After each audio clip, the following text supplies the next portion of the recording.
Being able to assemble a roster with multiple star players is something general managers around the league dream of. And that comes from a comment from Sean Carter. It made me laugh this morning as I was reading through those comments.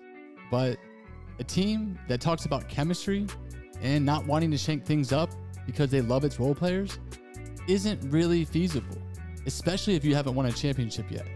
There's probably a good chance that the front office is going to want to shake things up to form a super team if they're given the opportunity.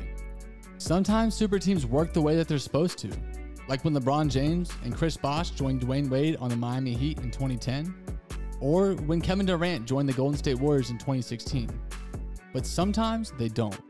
As we saw with the Brooklyn Nets this year, with the trio of Durant, Kyrie Irving, and James Harden completely crumble. So in today's video, I'm going to tell you why the Dallas Mavericks do not need a second superstar to go alongside Luka Doncic. The Dallas Mavericks, they came off a 52-win season that ended in the Western Conference Finals against the Golden State Warriors.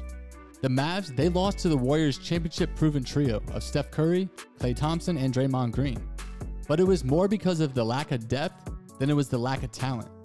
Dallas, they got the shots they wanted against Golden State, but more times than not, it couldn't convert due to fatigue. At the end of the Western Conference Finals, the Mavs' two best 3-and-D wings, Dorian Finney-Smith and Reggie Bullock, had played more than 100 more minutes than the top 2 minutes leaders on the Warriors, who were Curry and Thompson. If that disparity wasn't so large, there's a good chance the Mavs would be playing in the finals right now. Pairing another star player with Luka Doncic would be fantastic for the Mavs, but it might not be necessary for them to win a championship in the near future. Doncic has proven that he can carry Dallas within the 3 wins of the finals, despite battling illness and fatigue. As of right now, he owns the second highest points per game average in the NBA playoff history at 32.5 points, second to only the guy he signed his shoe deal with, MJ. With Jalen Brunson's new contract coming up and cap space essentially being non-existent this summer, there's really not much more the Mavs can do in free agency, even in the form of a sign and trade.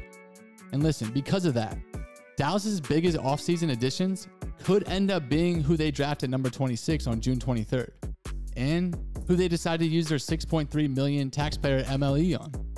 And listen, I'm guilty. About the idea of adding another all-star like Zach LaVine or Rudy Gobert is really nice.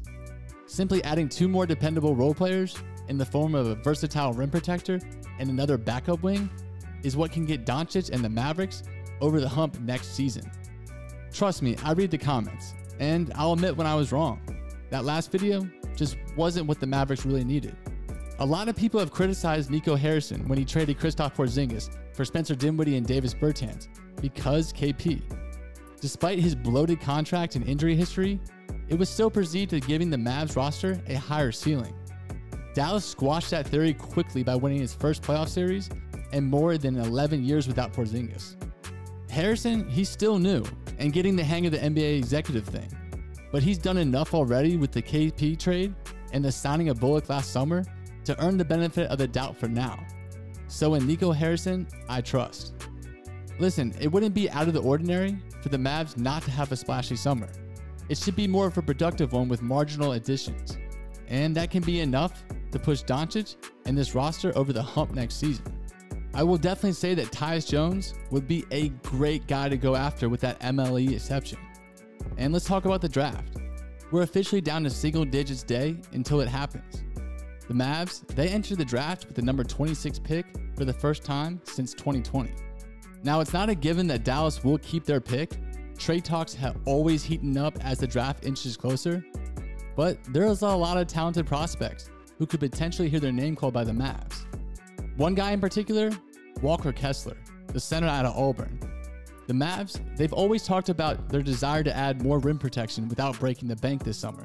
It's easy to envision them selecting Kessler if he drops as far as number 26.